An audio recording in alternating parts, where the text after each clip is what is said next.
Muchísimas gracias por la presentación y también pues por compartir el domingo, ¿no? Domingo 14 de abril, bueno, tenemos 1 hora y media para trabajar algunos temas que consideramos que es importante, ¿no? No sin antes agradecer al Diario del Abogado, asimismo al ilustre Colegio de Abogados de Madre de Dios, al doctor Luis, y en general pues a todo el equipo que lo conforma, que hacen posible este tipo de actividades para poder eh, debatir, ¿no? Aprender también se podría decir, y sobre todo pues dialogar con respecto a ciertos temas que en momentos pues son muy importantes para la formación profesional que nos convoca, ya sea desde cualquier ámbito, ya sea como fiscal, como juez o como abogado litigante. Así es que esas primeras palabras sean de agradecimiento a todos, también los que están participando en este diplomado.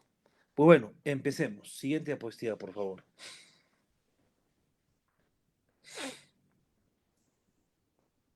Bien, a ver, bueno, los temas que voy a tratar, me interesa un poco trabajar el iter criminis rápidamente para entrar ya puntualmente a los tipos de delitos y a los tipos de penas, que son los temas que me han encomendado. Sin embargo, también tenemos que saber qué es el delito, ¿no? Tenemos que centrarnos a saber, ¿no? Qué conductas son delitos o no. Y posterior a ello, pues haremos cuáles son los tipos de delitos y finalmente cuáles son los tipos de penas. ¿Sí? Siguiente diapositiva, por favor. Pues bien, vamos a lo primero. A ver, el ite criminis, ¿no? Como ustedes saben, es el camino hacia el delito, también conocido como, significa que cuando inicia y cuando termina un determinado delito, es decir, es un proceso de realización del delito, tanto interna como externa, propia del comportamiento humano, la misma que presenta una consecuencia jurídico-penal por lesionar o poner en peligro ciertos bienes jurídicos tutelados por el Estado, ¿no? Asimismo, sabemos, ¿no?, que en el derecho penal existen dos figuras muy importantes que debemos de saber en las clases siempre de derecho.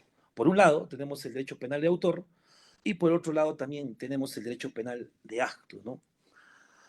Por el primero, se entiende que los pensamientos, las ideas que uno puede tener, estos son calificados como no punibles.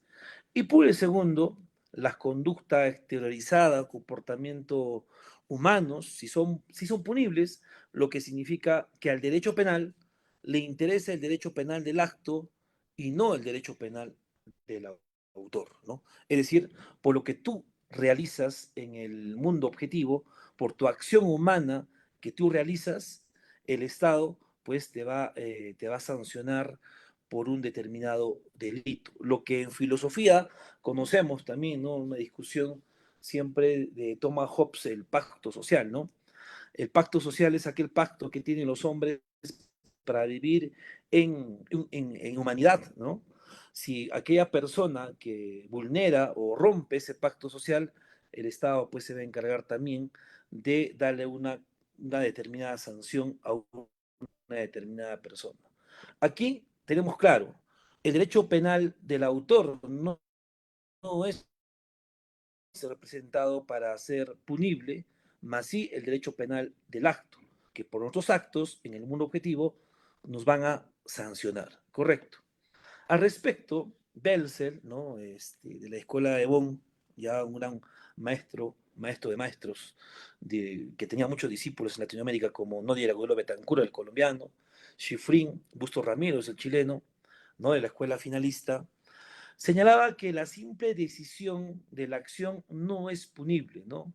Hablaba esa palabra latín, incluso cogitationis poenam nemo partitur, ¿no? Los simples pensamientos no pueden ser sancionados en el mundo objetivo, señala, ¿no?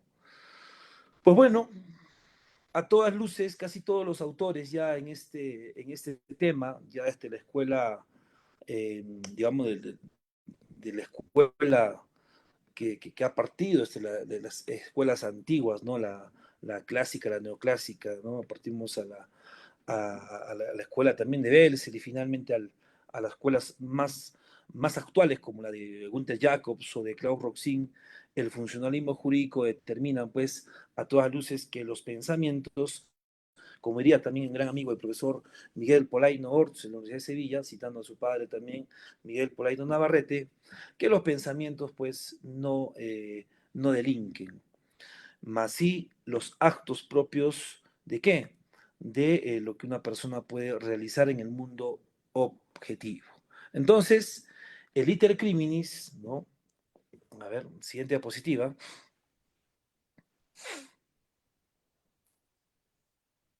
A ver si me están viendo. Siguiente diapositiva, por favor. Bien, ahí nos quedamos. Pues bien, en el iter criminis, bueno, está compuesto por dos fases principales, ¿no? La primera es la fase interna, que corresponde a la ideación, la deliberación, la resolución o decisión, y B, la fase externa, ¿no? Los actos preparatorios, los actos de discusión, que es la tentativa, consumación y agotamiento. En ese orden de ideas, vamos a tocar rápidamente estos conceptos. En palabras pues de Pavón Vasconcelos, ¿no? El iter criminis no es otra cosa que las fases a través de las que se desarrolla este fenómeno jurídico al que llamamos teoría del delito. Y este, como producto del hombre, tiene un proceso que transita por etapas a las que en conjunto llamaremos el iter criminis, ¿no? El camino hacia el delito, que va desde la ideación hasta el agotamiento. Otro profesor importante de la Universidad de Mendoza, también gran amigo, el profesor Carlos Parma, en su libro Teoría del Delito 2.0, dicho sea de paso que nosotros pues sacamos ese libro acá en Perú bajo una especie de colección, ¿no? De libros que lo hicimos con unos amigos, tanto de Paraguay como de España, con mi amigo Ángel Gaspar, profesor también de varias universidades en Lima. Este profesor Carlos Parma señala en ese libro Teoría del Delito 2.0 que el iter criminis es un derrotero que recorre el delito desde la idea del autor hasta que culmine plenamente objetivado en el mundo exterior. En el mundo, en el mismo sentido, ya un gran maestro, profesor retirado ya del Tribunal Internacional, también penal, ¿no? El maestro Zaffaroni, señala que el iter criminis recorre desde la decisión que el autor toma en su esfera interior hasta el agotamiento de la ejecución del delito. En efecto, el iter criminis es el camino del delito, es decir, la génesis, el empiezo, el inicio, que aparece en la psique, ¿no? En el pensamiento de la gente, la idea o pensamiento, hasta el momento en que se lleva a exteriorizar o a concretar el hecho punible. Tenemos, como hace un momento señalamos, fases, ¿no? La primera es la fase interna y, y posteriormente la fase externa. Correcto.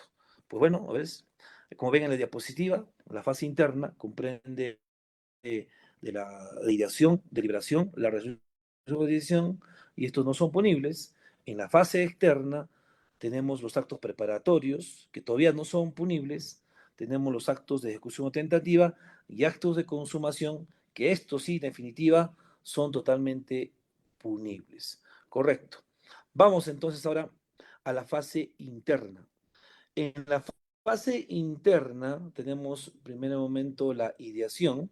Consiste en la imaginación, el pensamiento o idea del delito. Es decir, es el empiezo de la idea delictiva que realiza un agente o sujeto activo, ¿no? Por ejemplo, A quiere robar a B. Solo es un pensamiento, correcto. Esta primera fase comprende en esencia los actos mentales de voluntad interna que pertenecen a la psique del autor, por lo que solo pueden tener significación moral. Estos actos representan la ideación del delito y son absolutamente irrelevantes a efectos penales, ¿no?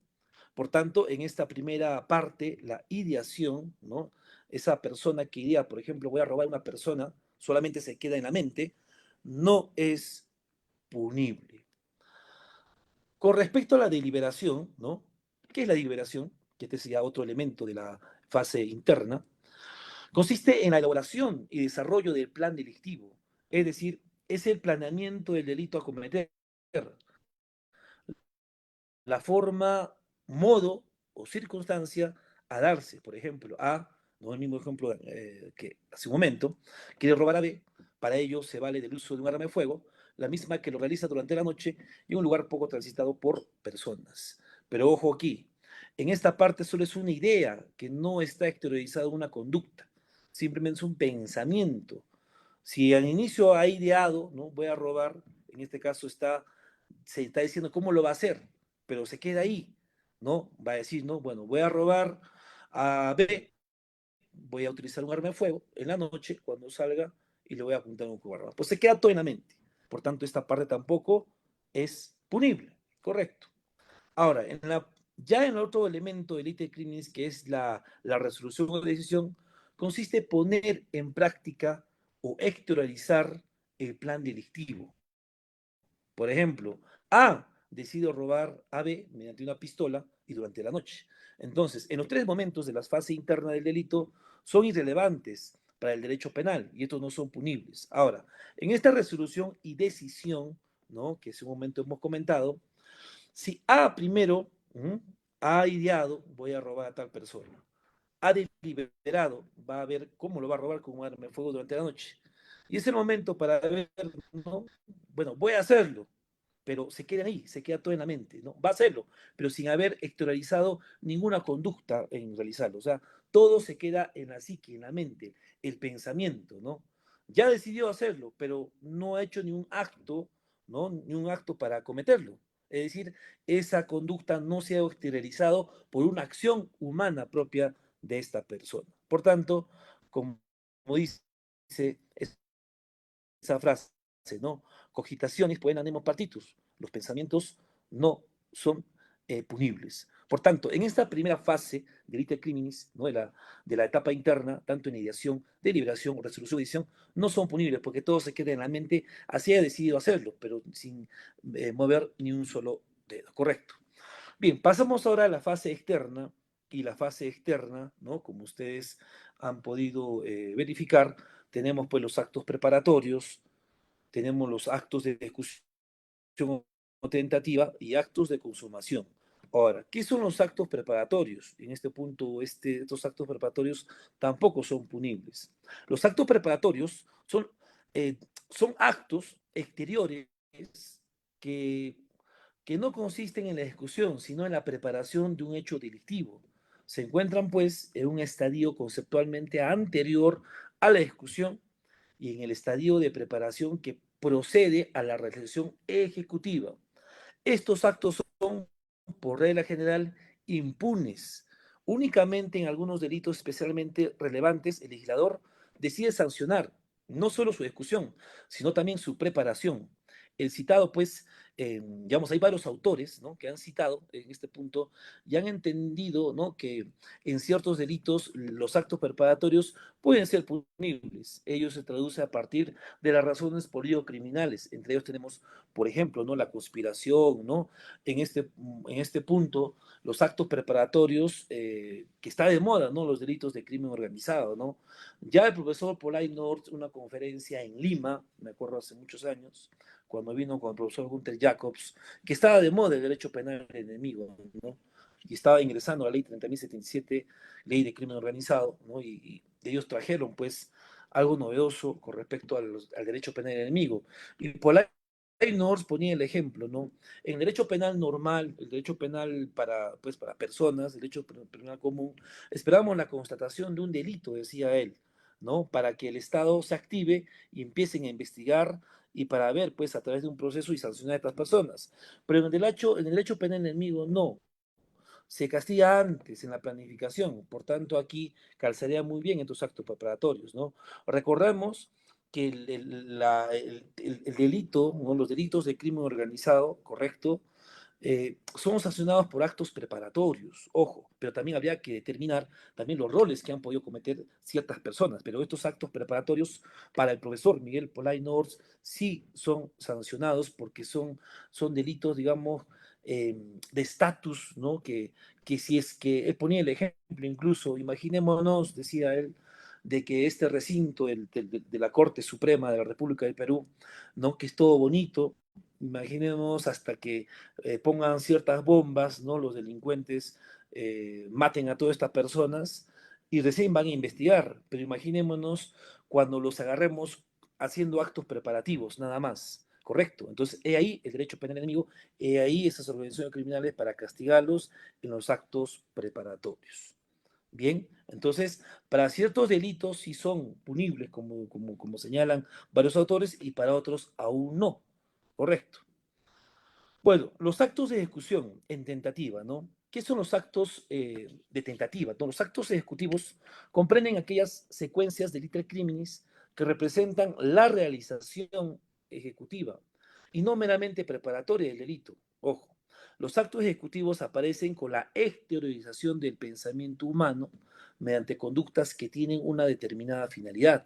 Ojo, los actos ejecución representa el límite superior en la fase externa del iter criminis, y esto sí carece pues, de relevancia penal, es decir, son punibles las conductas concretas o exteriorizadas como tal. Ahora, estos actos de ejecución, ¿no? Que también pueden ser pues tentativa, y ustedes saben, ¿no? En la clasificación de los delitos, hay delitos de peligro, y entonces o de resultado, ¿no? Como bien saben. Pero estos actos plasmados en una tentativa sí son punibles. Y ahí que, por ejemplo, el Código Penal habla acerca también de tentativa y estos son sancionados. Por ejemplo, aquella persona que comete un robo, pero se ha quedado, digamos, al grado de robar el celular y en ese momento, pues, ha sido detenido por serenajo, ¿no? Hay tesis, ¿no? Donde señalan que cuando se consuma el delito de robo, cuando ha huido del hecho y ha podido, digamos, vender el celular, ¿no? Ahí se consuma o es antes. Entonces es un debate que siempre lo hacen y ha salido mucha jurisprudencia con respecto a esto. Pero hasta ese punto, digamos, se queda a grado de tentativa. O por ejemplo, ¿no? La persona que va de noche con sus amigos y ve a una persona que está en estado de ebriedad, va y digamos así, lo interrumpe, ¿no? Su trayecto en la noche a su casa. Sin embargo, en ese momento, pues, deciden como robarlo y justo se aparece la policía, ¿no? Se queda también en grado de tentativa. ¿Y esto es sancionado? Sí, por eso, ¿no? Por eso justamente decían varios autores, los actos ejecutivos comprenden aquellas secuencias de delito crimes que representan la realización ejecutiva y no meramente preparatorio del delito. Estos actos comprenden con la exteriorización del pensamiento humano mediante conductas, pero no se han consumado. Ojo aquí, se quedan ese acto que autoriza a esa persona que va a cometer un hecho, se ha quedado, digámoslo así, a un 80% de la consumación del delito y son considerados como tentativa. Correcto. Y finalmente, ¿no? La consumación, ¿no? Que también acerca de los actos de consumación, y según pues varios profesores como Fiandanca y Musco, señalan que el concepto de consumación expresa técnicamente la completa realización de todos los elementos constitutivos de una variedad delictiva. Esto es, cuando el hecho completo corresponde enteramente al modo legal delineado en la norma penal en cuestión. En el mismo sentido, Alcócer Povis, un profesor de Lima, ¿no? que trabaja con el maestro Seno de Guardia, que estudiaba también la Pompeu Fabra, ¿no? Señala que la consumación surge cuando se cumple totalmente los requisitos exigidos por el tipo. No obstante, este momento no solo debe comprenderse desde una visión estrictamente formal, sino también material. En efecto, la consumación es relevante para el derecho penal y por consiguiente son punibles. Y al respecto, también otro profesor grande, Bramon Arias, distingue dos tipos de consumación, ¿no? Por un lado tenemos la consumación formal y por otro lado también tenemos la consumación material. Con respecto a la consumación formal, el profesor Bramon Arias señala que es este delito, ¿no? O esta forma se determina cuando el delito está formalmente consumado. El delito se consuma con el total cumplimiento del tipo, señala él. Generalmente, ¿no? En la ley indica la consumación en relación con el resultado lesivo producido, pero sin embargo, y admite que la consumación surja en un momento anterior. Esto se da en los delitos de resultado cortado o en los delitos de peligro. Por ejemplo, ¿no? Aquí claramente establece, una persona que anda en estado de ebriedad no van a esperar pues a que cometa una consumación totalmente material, ¿no? Es decir, aquella persona que está en estado de ebriedad por el solo hecho de manejar en estado de ebriedad, ¿no? Ya se habría consumado el delito, ¿no? El manejar, ¿no? En estado de ebriedad ya es un resultado, ¿no? Una consumación formal por el solo hecho de qué? De manejar en estado de ebriedad. Por ejemplo, la persona que tiene una licencia de arma de fuego también, pero sin embargo está tomando con el arma de fuego. ¿Es un peligro? Sí. Entonces se habrá consumado también, definitivamente, ¿no? Entonces, este profesor Bramon Arias señala en la consumación formal, ¿no? Que esto se da en ciertos delitos, ¿no? Como los delitos de resultado cortado, ¿no? Los delitos, pues, claramente establecidos como son los delitos de peligro. Ahora, con respecto a la consumación material, ya esto surge luego de la consumación, ¿no? Formal, cuando el sujeto logra el fin último por el que cometió el delito, ¿no? O sea, agota el delito. Esta consumación es totalmente, digámoslo así, irrelevante para el derecho penal, ¿no? Si el sujeto, ¿no? Obtuvo o logró la finalidad que motivó su conducta, ¿no? Sin embargo, en el tema de la consumación formal o la consumación material, ¿no? La diferencia es que con la consumación formal definitivamente pues se llega hasta un resultado cortado, delitos de peligro. En la consumación material, correcto, se necesita que haya pues un agotamiento total del delito, ¿no?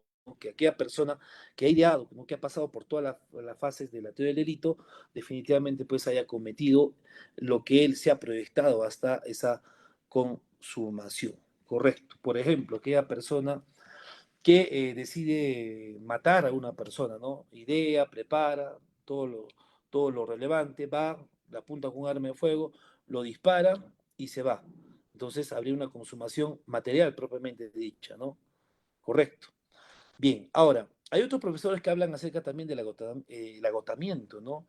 Y el agotamiento surge cuando la gente pues consigue satisfacer la intención que perseguía al idear, ejecutar y consumar el hecho criminal, ¿no? Como ustedes han visto, entonces es importante saber esto con respecto a, al iter criminis. A ver, vamos a repasar rápidamente para pasar al tema.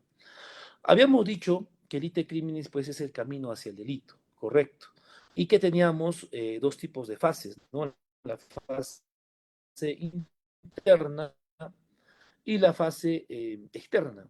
En la fase interna hemos tenido la ideación, la deliberación, la resolución o decisión, y toda esta circunstancia o estos elementos de la etapa interna no son punibles. No hablamos de la ideación, cuando aquella persona imagina que va a matar a tal persona, ¿no? Hablábamos también de la deliberación, cuando ya más o menos dice cómo lo va a hacer, ¿no? Y hablamos también de la resolución o decisión, que él ya en su mente va a decidir hacerlo, ¿no? Ya ha pensado cómo lo va a hacer, dónde lo va a hacer y se deciden hacerlo. Pero todos estos actos son actos, digamos, mentales de la psique que no son punibles. Ya luego hablamos también acerca de la fase externa, y en la fase externa tenemos los actos preparatorios, los actos de ejecución o tentativa y los actos de consumación.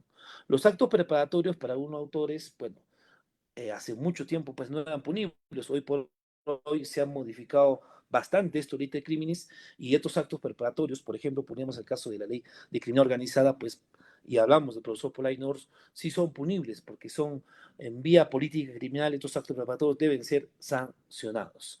Los actos de ejecución o tentativa, como hemos señalado, son, digámoslo así, son actos en los cuales no se ha consumado puntualmente, se ha llegado a un grado de tentativa, ¿no? Hemos puesto el ejemplo de la persona que va a robar a una persona, sin embargo, en ese momento donde lo están agarrando del cuello, aparece justamente la policía y se agrega a grado de tentativa, ¿no? En este grado de tentativa sí son punibles, porque el Código Penal recoge la tentativa. Y finalmente la consumación, ¿no? Que habíamos incluso señalado y citado a profesor Baramón Arias, donde había habla acerca de una consumación formal y una consumación material. Ambos sí son relevantes para el derecho penal, ¿me entienden? Entonces son totalmente relevantes. En la consumación formal siempre se queda en grado atenta, en un resultado cortado, ¿no? Como ejemplo, los delitos de peligro, ¿no? Que a personas que manejan esta ebriedad, ya para el derecho penal pues se habrá consumado el solo hecho de manejar en estado de ebriedad, correcto. Y en la consumación material, donde está la constatación, pues es parecido al agotamiento, donde aquella persona pues va y cumple la misión pues que se ha ideado desde un inicio hasta el momento de robarlo o matar a una persona. Y ha agotado con ello lo que es el iter criminis. Correcto.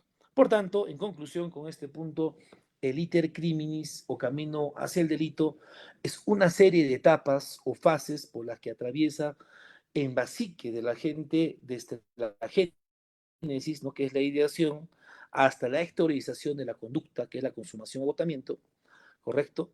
Así, por ejemplo, en la esfera de élite criminis se da, como vemos y repetimos, la ideación, deliberación, resolución, la misma que aquí termina con la fase interna y da comienzo a la fase externa en los actos preparatorios, actos de ejecución tentativa, consumación, agotamiento. Esto último, correcto, es importante tanto para el derecho penal, correcto. Pues bien, hemos terminado esta primera parte con respecto al ite criminis. Muy puntualmente también en este punto vamos a hablar acerca de qué es el delito, ¿no? Y en el delito, pues hay un libro muy importante. Ahí nomás déjalo, ¿ah? Déjalo ahí. En este punto hay un libro muy bonito que es el libro del profesor Nodir Agudelo Betancourt, que habla acerca de las clases de delito, ¿no? O el camino hacia el delito también. Es un libro muy bonito, que lo compré en Colombia y justamente hace muchos años me entrevisté con este profesor, discípulo de Belzel, ya está muy mayor hoy por hoy,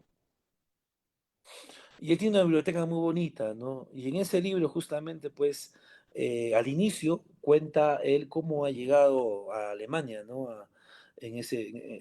Hablo de los años, pues, 70, 80, ¿no? Hace muchos años, y él contaba, pues, que en ese tiempo estaba por Francia.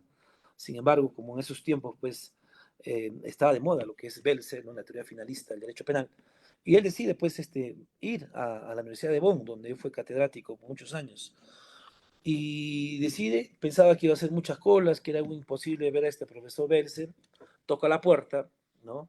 Y le abre el mismo Belser, como él no entendía mucho el alemán, y él sabía que era un latinoamericano, ¿no? El profesor Belser decide llamar a un traductor, en la medida posible le dice que regrese el día de mañana, y cuando regresa al día siguiente, pues Belser ya tenía un traductor y empiezan a hablar él en español, y empieza a decirle que por favor se quede, que le vienen a ayudar para hacer un doctorado por la Fundación Konrad Adenauer, ¿no?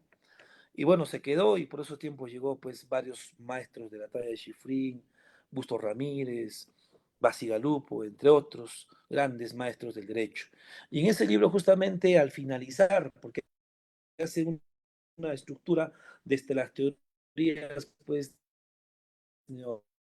clásicas, de lo que significa el delito, y llega justamente hasta Belzel y aumenta hasta el funcionalismo jurídico, ¿no? Y nótese que ese camino hacia el delito, pues, representa muchos años de investigación, ¿no? Que hoy por hoy el delito es conocido, pues, como la acción típica, antijurídica y culpable, ¿no? Para algunos punible, incluso señalan, ¿no? Y todo esto ha ido ayudando y favoreciendo al derecho penal de hoy por hoy, donde ya teorías finalistas, ¿no? La de Belsa han sido proscritas, que actualmente la aplican en el Paraguay, ¿no? Aún hay todavía en varios códigos penales en Latinoamérica algunas prácticas del finalismo, pero hoy por hoy, ¿no? Ya con las ideas de Roxin y Gunther Jacobs, ¿no? El funcionalismo ha dado mucho al derecho penal peruano y la jurisprudencia no ha sido ajeno a ello, donde se ha podido resolver a través de la imputación objetiva, ¿no? Prohibición de regreso, principio de confianza, no las soluciones del derecho penal y que hoy por hoy, pues en la práctica son importantes, ¿no? Eh, por ejemplo, ¿no? Yo tuve muchos casos, ¿no? Aplicando ya el funcionalismo, imputación objetiva, sobre todo, ¿no? Prohibición de regreso, en casos de delitos de tráfico ilícito de drogas, ¿no? Tenía un caso, y esto para comentarles, ¿no? Con respecto a un señor ¿Qué es mototaxista? Yo soy de Puno y aquí los que han venido alguna vez a Puno o a Juliaca, el taxi de nosotros pues es el mototorito, que le dicen mototorito, ¿no? Pasa que un señor, ¿no? Por la mañana decide hacer su servicio normal, ¿no? Su trabajo en su mototorito, suben dos señoras y bueno, más adelante cerca del terminal, donde iba a dejar a estas señoras, en el terminal es interceptado por un patrullero, justamente la policía, y hacer pues la revisión de la mototorito a las señoras en sus vestimentas, encuentran pues droga. Cada uno tenía 1 kilo de pasta básica de cocaína, ¿no? La otra persona también.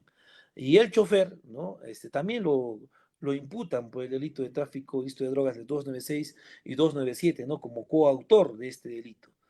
Bueno, sin embargo, la dogmática penal de hoy por hoy sí me ha dado buenos resultados. Como lo repito, ¿no? Apliqué la imputación objetiva, prohibición de regreso. Correcto. ¿Qué pasaba aquí? Él es un simple mototaxista, ¿no? Entonces, en la investigación preparatoria, ¿no? Pudimos presentar mucha documentación que él sí pertenecía a una organización de mototaxistas. Se pidió las cámaras de seguridad para determinar, pues, que efectivamente las señoras empezaban a parar varias motos, ¿no? Donde definitivamente, pues, él, por, como diría el profesor Caro Young, ¿no? José Antonio Caro Young, el mundo objetivo es un mundo, digamos, de riesgos, ¿no? Todo es riesgo, estar en el mundo es un riesgo. Y por casualidad de la vida, pues también él implica pues pasar en ese momento y llevar a estas señoras que tenían droga. Sin embargo, se vio también en la visualización de ese celular que no tenía ningún tipo de vínculo de llamadas telefónicas con las señoras, ¿no? Por ese lado, pues también pedí yo el sobreseguimiento puntualmente. Sin embargo, ya esto a nivel, ¿no? La fiscalía no estaba tan conforme a nivel ya de qué, de acusación, cuando acusaron, justamente yo planteé una excepción de improcedencia de acción a nivel de etapa intermedia en la absolución de la acusación y partí de los hechos muy puntuales, Fiscalía felizmente puso que era un mototaxista, etcétera, y a partir de esa teoría, ¿no? de la imputación objetiva, pude debatir con una excepción a la etapa intermedia y gracias a Dios, pues el juez nos declaró fundado la excepción de improcedencia y, bueno, sobreseyeron la causa en etapa intermedia, ¿no? Y así, son muchos casos, ¿no? Que hoy por hoy, bajo el funcionalismo jurídico, pues son resueltos día a día, ¿no? Por tanto, en este punto podemos llegar que ese camino, ¿no? Hasta la concepción moderna de la teoría del delito implica que esta acción, ¿no? Una determinada acción, ¿no? Exteriorizada por el derecho penal, no del autor, sino el derecho penal del acto, ¿no? Va a tener que ser típica, ¿no? Antijurídica y culpable, justamente, ¿no? Y la tipicidad implica que todo hecho o acto, ¿no? Exteriorizado por una persona en el mundo objetivo va a tener que representarse en el código penal en este punto, ¿no? Que sería la norma objetiva, ¿no? En ahí está, pues, los delitos, ¿no? Si hay una conducta que no está representada como delito, la conducta sería típica, ¿correcto? Por tanto, el primer requisito ahí, sí o sí, es que una conducta debidamente representada en un estado de derecho tenga que ser delito, ¿no? Recordemos, por ejemplo, yo estuve hace poco en Venezuela, ¿no? Siempre estoy viajando a Venezuela, Colombia, y allá hay varios delitos que en el Perú no lo tenemos, ¿no? Por ejemplo, el delito de envenenamiento, entre otros, otras figuras que no he visto puntualmente en el Perú. Y así, es que cada estado, ¿no? Depende de la política criminal, va a representar a sus ciudadanos ciertas conductas que lo debate justamente el legislativo, ¿correcto? Porque eso, por eso pensamos que en otros países como Estados Unidos o China existe la pena de muerte para varios delitos. El Perú no puede estar frente a ello porque formamos parte de varios tratados internacionales, ¿no? Como el Pacto Internacional de Derechos Civiles y Políticos, ¿no? Los derechos humanos y entre otros. Teníamos que salirnos de este conjunto de países que están adscritos para poder invocar de pronto delitos de pena de muerte, correcto. Como el caso de Colombia y como el caso de Perú, tenemos penas máximas de cadena perpetua, correcto, eso es lo que tenemos ahorita. Entonces, esa tipicidad implica esto, ¿no? Tiene una tipicidad que haga posible un hecho que se encuadre un tipo penal dentro del código, correcto, ¿no? Entonces, y ese hecho también sea antijurídico, contrario justamente digamos, al ordenamiento legal, correcto. Y tienen que ser culpables, ¿no? Por eso que se hace un análisis de tipicidad, antijusticia y culpabilidad, correcto. Pues bien, hasta ahí estamos claros. Ahora vamos a pasar a los tipos de delitos, correcto, ¿no? Sabiendo ya qué es el delito, habiendo hecho un recuento de delito de crímenes, ahora vamos a hablar acerca de cuáles son las clasificaciones del delito, ¿no? Y tenemos 13. Por un lado, vamos a hablar acerca de, ¿no? Por su gravedad, ¿no? Que puede ser tripartito o bipartito, por su acción, ¿no? Puede ser de comisión, omisión o comisión por omisión, por su ejecución, ¿no? Pueden ser delitos instantáneos, permanentes, delitos continuados, flagrante, conexo o compuesto. Por las consecuencias de la acción, puede ser formal o puede ser también material. Por la calidad del sujeto, puede ser impropio y propio. Por la forma procesal, ¿no? Puede ser por acción privada, ¿no? Acción pública, por acción pública o instantánea de parte. Por el elemento subjetivo, no puede ser doloso o puede ser culposo. Por la relación psíquica entre el sujeto y su acto, puede ser preintencional, preintencional o ultraintencional. Por el número de personas, ¿no? Puede ser individual o colectivo. Por el bien jurídico vulnerado, puede ser simple, puede ser complejo o también puede ser conexo. Por la unidad del acto y la pluralidad del resultado, puede ser vía concurso real o concurso ideal. Por su naturaleza intrínseca, puede ser común, político, social o contra la humanidad, ¿no? Y por el daño causado, puede ser un delito de lesión o puede ser un delito de peligro. Pues bueno, empecemos, ¿no? Vamos a ir primero con respecto al tipo de delito por su gravedad. Y por su gravedad, como bien ustedes pueden ver en diapositiva, puede ser tripartito o bipartito. Tripartito, ¿no? Hablamos de crímenes, delitos y contravenciones, y bipartito, delitos y contravenciones, ¿no? Con respecto a crímenes, en el Código Penal peruano no se establecen crímenes, solamente delitos y faltas. No obstante, los primeros pues suelen ser ubicados desde un enfoque coloquial en un ámbito más amplio de afectación, a diferencia de los delitos y faltas. Un ejemplo de esto serían los denominados crímenes de lesa de humanidad, ¿no? Que se encuentran estipulados en instrumentos suprainternacionales, correcto. De ahí, ¿no? Que hay varios trabajos que se están haciendo actualmente en la Universidad de Göttingen, ¿no? Esto es con la cátedra del profesor Cayambos, y él trabaja mucho los delitos de lesa humanidad, ¿no? Y este profesor Cayambos señala que el uso del concepto a la declaración de 1915 dado por los gobiernos de Francia, Gran Bretaña y Rusia, en el que se hizo alusión a las masacres pues, de la población de Armenia en Turquía, ¿no? En esta declaración, pues se habla acerca de las atrocidades cometidas por estos gobiernos. Pero ya un poco más digamos, de antaño, ¿no? Podría hablarse también delitos de lesa humanidad, pues, con lo que ha ocurrido, pues, en la Segunda Guerra Mundial, ¿no? Donde Alemania, eh, a, frente a los judíos, ¿no? Y a otras personas que fueron, pues, parte de esto, ha cometido, pues, muchos delitos o crímenes, ¿no? Contra la humanidad, ¿no? Pues se habla de delitos de lesa humanidad, ¿correcto? O por lo que también ha podido pasar también en los casos, ¿no? Ya en Latinoamérica, como el caso Almonacid, Arellano y otros versus Chile, ¿no? Que también lo ha visto mucho en la jurisprudencia de la Corte Interamericana de Derechos Humanos. Correcto.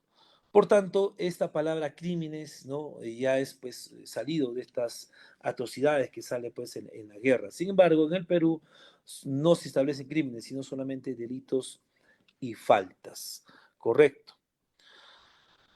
Eh, Bien, en este punto también podemos decir, ¿no? Que el tema de delitos, ¿no? Porque en el tripartito se habla crímenes, delitos y contravenciones, y en el bipartito delitos y contravenciones, crímenes, puntualmente hemos señalado de dónde la génesis, con respecto a los delitos, ¿no? ¿Qué son los delitos? ¿No? Son las acciones u omisiones que configuran el injusto culpable que es la óptica bipartita, donde las acciones u omisiones típicas antijurídicas y culpables, ¿no? Que es una perspectiva tripartita, ¿no? Que se utiliza principalmente para la enseñanza básica de la dogmática penal, o las acciones u omisiones típicas antijurídicas culpables o punibles, que es una concepción tripartita, ¿no? Los delitos sí nosotros estamos abocados en nuestro Código Penal. ¿Y qué son las contravenciones, no? A diferencia del delito, estas no producen un daño efectivo, ya que abarcan peligros simplemente. Así también las contravenciones no se ubican en el Código Penal, sino en normativas especiales internas que apuntan a salvaguardar alguna actividad social, ¿no? Por ejemplo, la tala de árboles, arrojo de basura, pesca artesanal, entre otros, ¿no? Por tanto, en este tipo de clasificación por su gravedad, tenemos, pues, por un lado el tripartito y bipartito.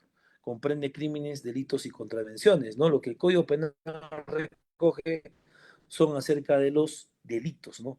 Y estas pueden ser, pues, de una óptica bipartita o tripartita, ¿correcto? Eso es lo que recoge el Código Penal. Por tanto, nosotros, ¿qué? Nosotros en este punto, nosotros nos abocamos, pues, a la concepción tripartita, ¿correcto? Bien, por la acción, ¿no? En la acción podemos distinguir, ¿no?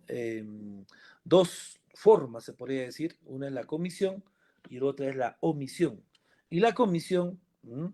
¿Qué significa? Es hacer lo que la normativa penal prohíbe. Ejemplo, los delitos, digamos, convencionales, ¿no? Los delitos de mera, digamos, de que todos los días estamos adscritos, ¿no? Como el robo, o las lesiones leves o el homicidio simple, ¿no? Entonces son delitos justamente que la norma penal, en el Código Penal, no vale la redundancia, prohíbe, ¿no? Son los delitos convencionales, robo, lesiones leves, homicidio simple, entre otros, ¿no? Son delitos comisivos.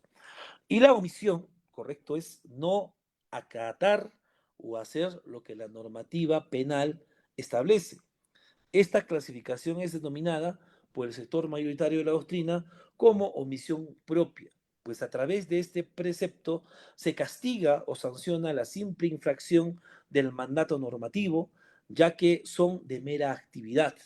Ejemplo, omisión de auxilio o aviso a la autoridad. O también puede ser, ¿no?, la omisión o retardo de actos de función, o puede ser también una omisión de denuncia, ¿correcto? Por ejemplo, a ver, en este punto vemos un accidente de tránsito, no está un efectivo policial y no auxilia a una determinada, pues, a una determinada persona. Entonces, en este punto estaremos frente a un delito de omisión, de auxilio, ¿no? O aviso de autoridad por parte del funcionario. Y esta es una omisión que hace justamente el efectivo policial, correcto. Pues bien, vamos a lo otro que es la otra, digamos, otra clasificación de los tipos de delitos que es ya por la ejecución. Y estos pueden ser de manera instantánea, pueden ser permanente, pueden ser continuado, flagrante, conexo o compuesto. Instantáneo, ¿no?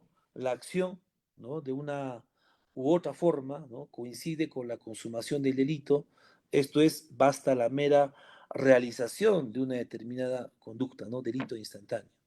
En cambio, el permanente es aquel que posterior a la consumación ininterrumpidamente continúa vulnerando el bien jurídico protegido, ¿correcto? El delito continuado, ¿no?, se caracteriza por la pluralidad de acciones, ¿no?, los actos ejecutivos, pluralidad de vulneraciones de la misma ley u otra similar naturaleza jurídica, ir en contra de la ley penal dos o más veces, ¿no? La realización de las acciones en diversos momentos, ¿no? Los actos ejecutivos deben producirse de forma sucesiva o simultánea. Y finalmente que exista identidad de la resolución criminal, ¿no? Las vulneraciones de la misma ley conjuntamente con el factor subjetivo que se requiere para la configuración del delito, ¿no? Ese es el delito continuado. Fragante, cuando el agente es descubierto al instante o al acabar de cometer un hecho punible, ¿no?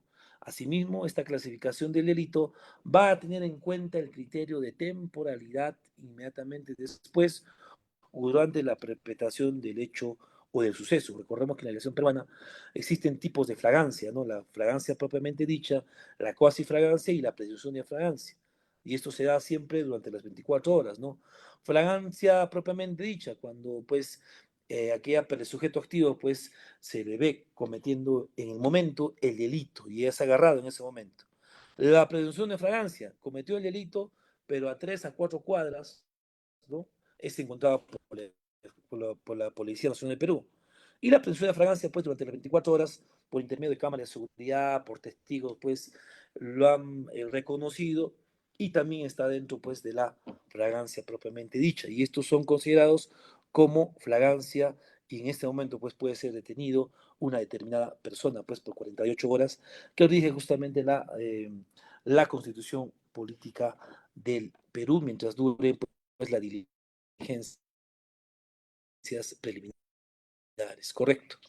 La otra forma por la ejecución es pues el conexo o compuesto, que pues son cometidos en diferentes lugares y tiempos, ¿no?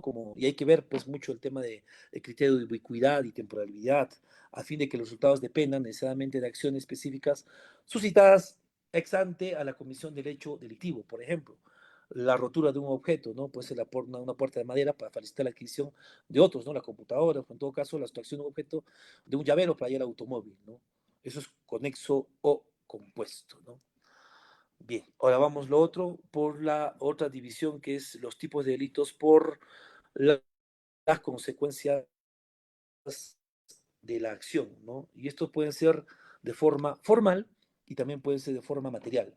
En la forma formal son los llamados delitos de mera actividad, dado que estos no se exige, ojo, la consumación de los actos u omisiones, pues lo que se sanciona es que se haya cumplido con los hechos que conducen a los resultados o peligros.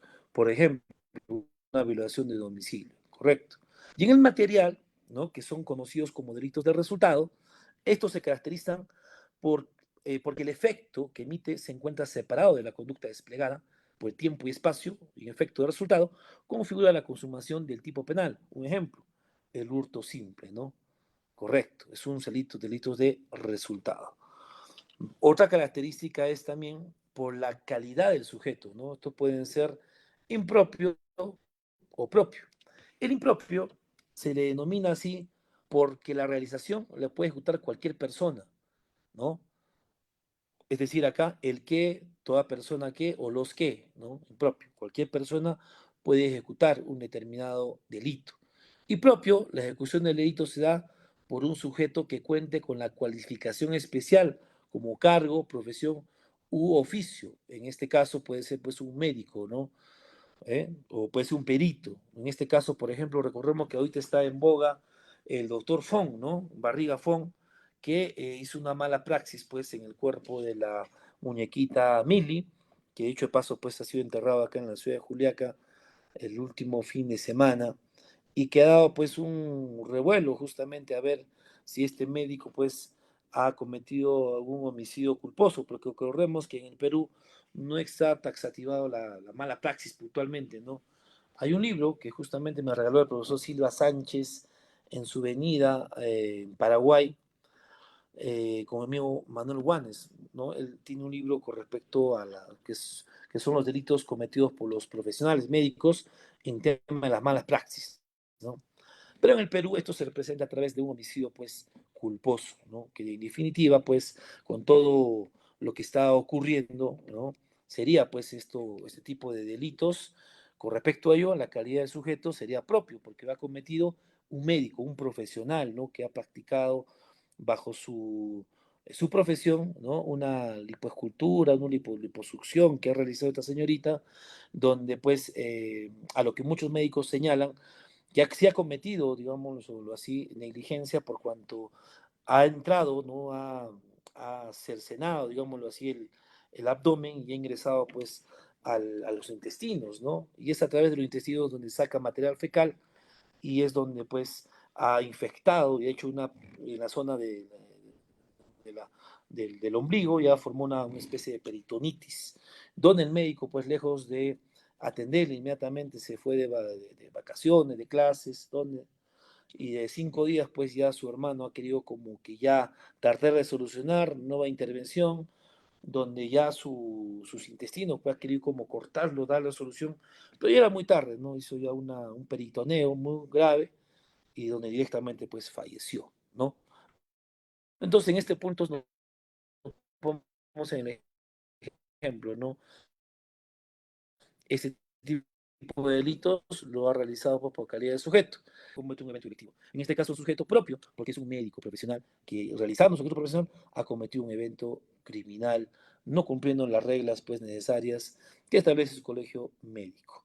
Bien, luego tenemos por la forma procesal, ¿no? La forma procesal también nos dice mucho, porque podemos tener por la acción privada, por la acción pública a distancia de parte. Y esto es también importante.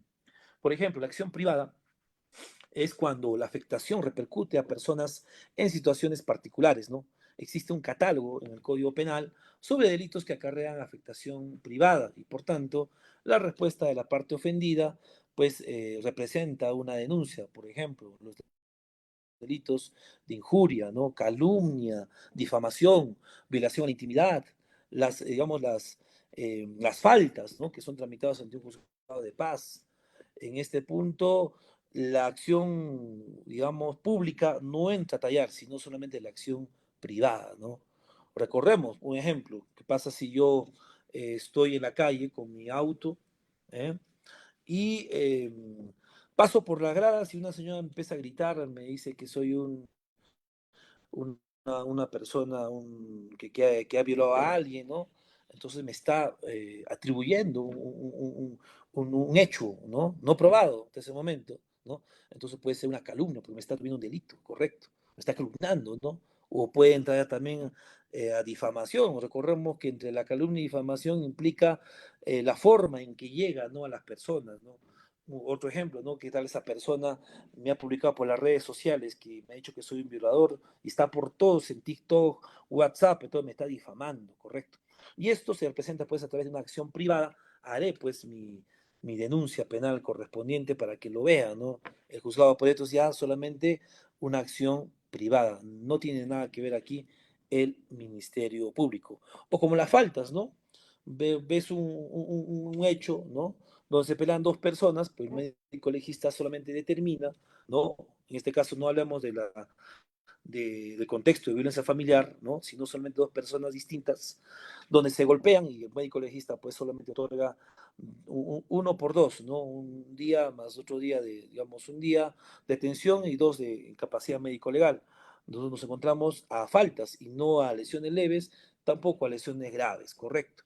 Y esas faltas no son representadas pues para una investigación preliminar que realiza la fiscalía, sino lo van a realizar justamente las partes, ¿no? Harán pues su denuncia, pero sin embargo la policía, ¿no? Al tener conocimiento de esto, en lo que ellos arman su informe policial y lo derivan pues a un juzgado de paz letrado para que pueda tramitarse en ese sentido esta acción, digamos, privada, donde la parte tiene que ofrecer más pruebas y tiene que verlo de esta manera, ¿correcto? Ahora, también tenemos, ¿no? Por la forma procesal, ¿no? Los delitos, por la acción pública. Y esto se da mayormente en los delitos que se ubican dentro del derecho penal nuclear, ¿no? En esas circunstancias, cualquier persona puede solicitar la denuncia o también, digamos, la intervención del Ministerio Público de oficio. Recordemos que en el proceso penal, correcto, tenemos pues dos tipos de procedimiento, ¿no? Tenemos el procedimiento penal común y los procedimientos especiales, que son siete, correcto. Y en el procedimiento penal común, que era anteriormente en el Código del 40, que era totalmente distinto, porque la división en el Código del 40 era distinta. Recordemos lo que aún han litigado con el antiguo Código de Juzgados de Liquidadores, como decíamos. Teníamos tres tipos de procedimiento: el ordinario, el sumario y los procesos especiales, correcto. En el ordinario, pues tenía dos etapas claramente establecidas. En el sumario, una sola etapa, era la etapa instruccional, que lo copiaban de España porque era más rápido, y los procesos especiales, donde pues instabas tu querella, entre otros, correcto. En cambio, en el Perú, tenemos el procedimiento penal común, en este nuevo código, decreto ley 957 del año 2004, pero que entra en vigencia a partir del año 2006 como plan piloto Guaura, y posteriormente ya lo tenemos a nivel nacional, incluido en Lima, ¿no? Que hace 2 años ya entró totalmente en vigencia a nivel nacional, correcto. Y este procedimiento penal común tiene tres fases: la fase de investigación preparatoria, la intermedia y el juicio oral. Y la investigación preparatoria está dividida en dos: las diligencias preliminares y la investigación preparatoria. Pero ¿cómo nace, ¿no? Una especie, digamos, de evento criminal en el mundo objetivo? Fácil. En la constatación de un evento, un muerto, por ejemplo.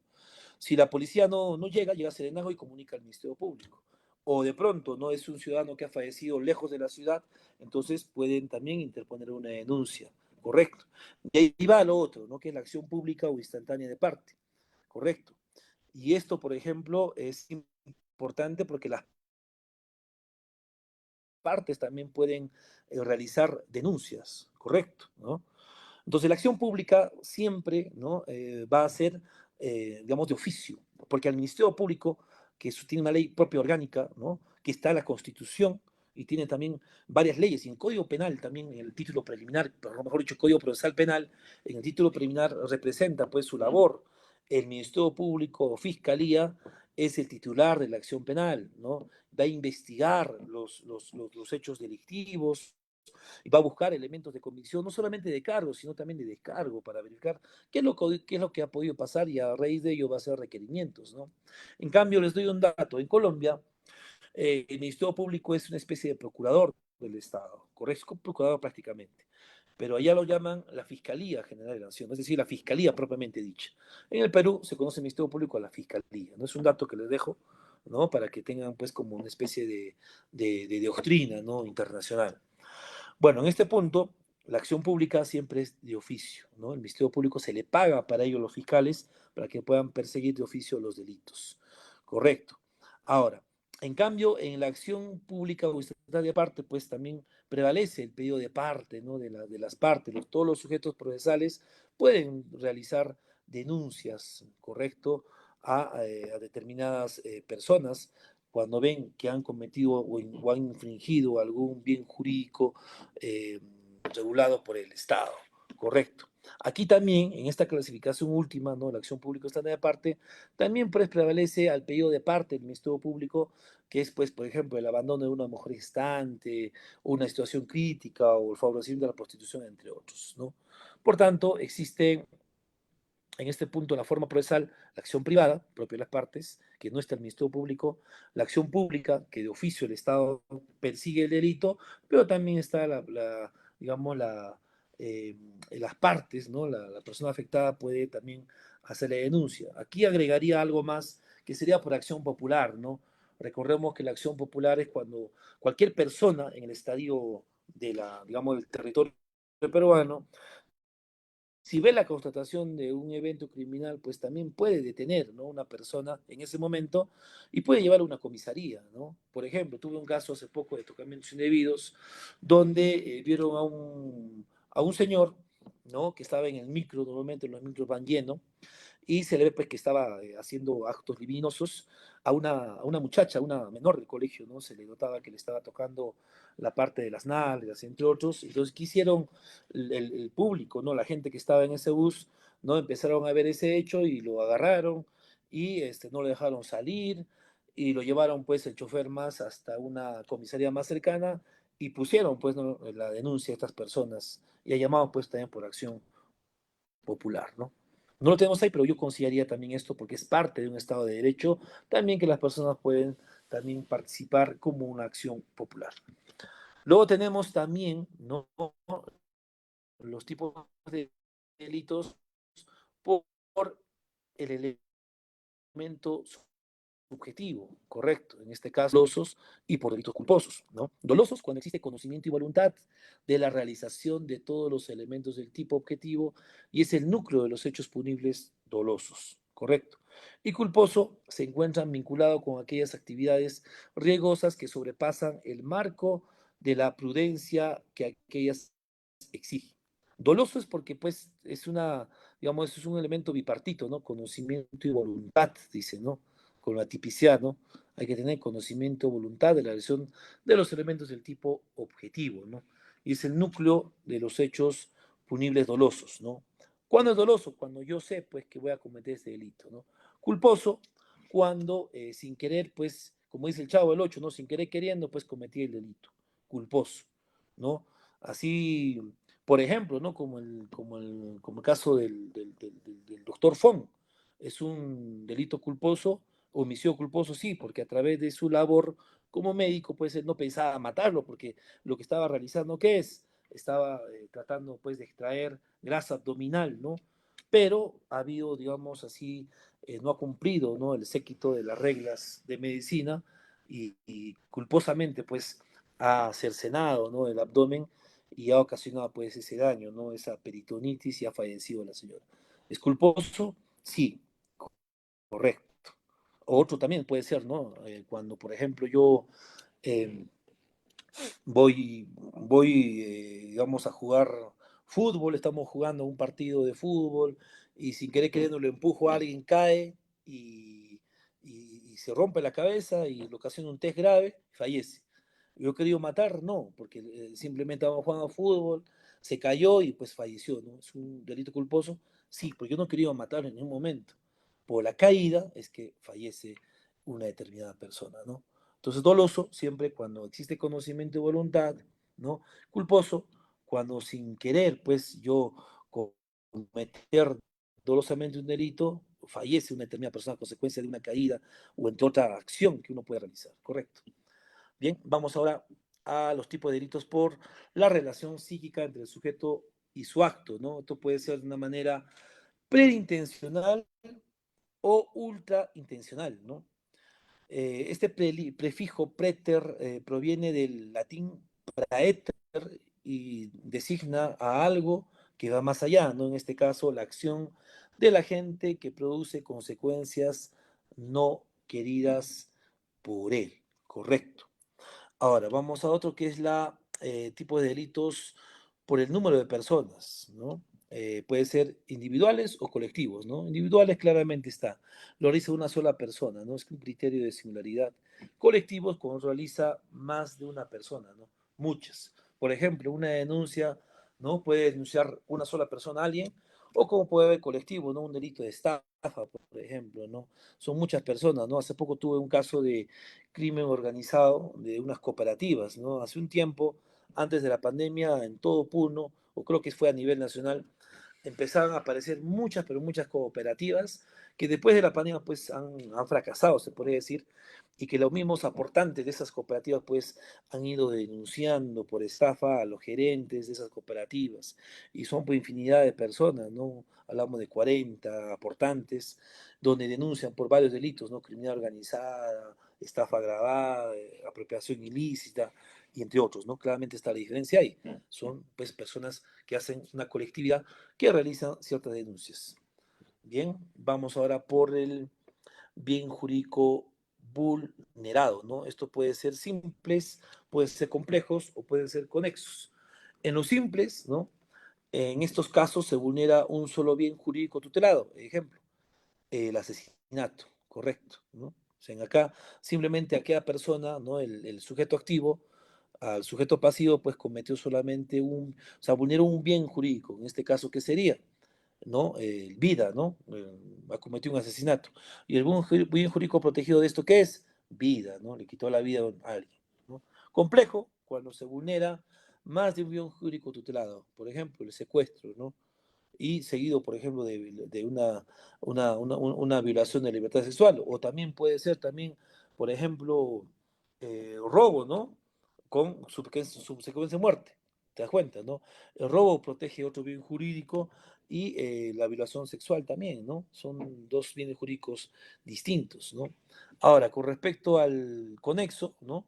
Puede ser que los hechos punibles estén enlazados o relacionados con otros tantos, y los que resultan de los primeros se encuentran condicionados a determinadas acciones, ¿no? Asimismo, ¿no? En este caso, los resultados de los segundos dependen de otras acciones en concreto, ¿no? Puede que hayan, en este caso, bienes jurídicos pues enlazados, como también pueden ser distintos. Todo va a condicionarse al hecho criminal que se pueda, que han realizado las personas, ¿no? En este punto, ¿no? Otro tenemos por la naturaleza, no, perdón, por la unidad del acto o la prioridad del resultado. Hablamos de un concurso ideal y un concurso real. Un concurso ideal, ¿no? Con una acción u omisión se vulneran varios bienes jurídicos tutelados, correcto. Y en concurso real, con varias acciones u omisiones, se vulneran varios bienes jurídicos tutelados. Ojo aquí, concurso ideal, con una sola acción u omisión, se vulneran varios bienes jurídicos tutelados en concurso real con varias acciones, ¿entienden? Varias acciones u omisiones, ¿no? Se vulneran varios bienes jurídicos tutelados. Bien. Ahora, con respecto al otro, es por su naturaleza intrínseca. Puede ser común, político, social o contra la humanidad. En común, hablamos que son aquellos que vulneran los bienes jurídicos tutelados de cualquier persona. ¿No? Es algo común, ¿no? Es decir, aquella persona que va y comete un robo, ¿no? Ya dañé un bien jurídico a una persona, ¿no? El político. El radio y la afectación de estos delitos se dan hacia las organizaciones políticas y sociales del Estado, ¿no? Recordemos que el Código Procesal Penal también recoge delitos especiales, ¿no?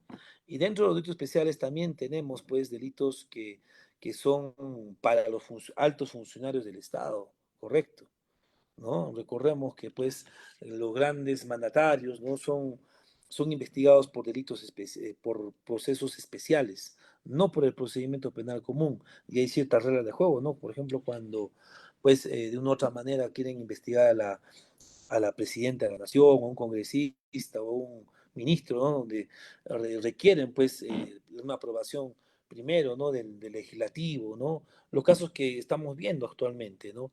Por eso que esa afectación se da hacia organizaciones políticas y sociales del Estado a gran escala. El social, los que afectan la dirección o sistema social económico, ¿no? Estos van pues a delitos, ya meramente delitos económicos, se podría decir, ¿no? Contra la humanidad, ¿no? No deben ser estos confundidos como crímenes de lesa humanidad, pues los crímenes no se establecen dentro de nuestro ordenamiento penal, como señalaba pues hacia el inicio, ¿no? Sino simplemente delitos. En ese panorama, los delitos contra la humanidad van a ser los que vulneran pues los derechos más prescindibles o esenciales de los humanos. Por ejemplo, que sí está recogido en el Perú el genocidio, ¿no? O la tortura, ¿no? Que también lo tenemos en el 321 del Código Penal. Correcto. Bien, vamos ahora a otro tipo de delitos que serían pues el daño causado al objeto de la lesión. Y esto pueden ser de lesión o de peligro, ¿no? En la lesión, en esta clasificación se requiere la producción de un daño hacia el bien jurídico tutelado, ¿no? Es decir, sí o sí requiero no producir un daño a un bien jurídico, no puede ser vida, ¿no? Puede ser también libertad sexual, entre otros, ¿no?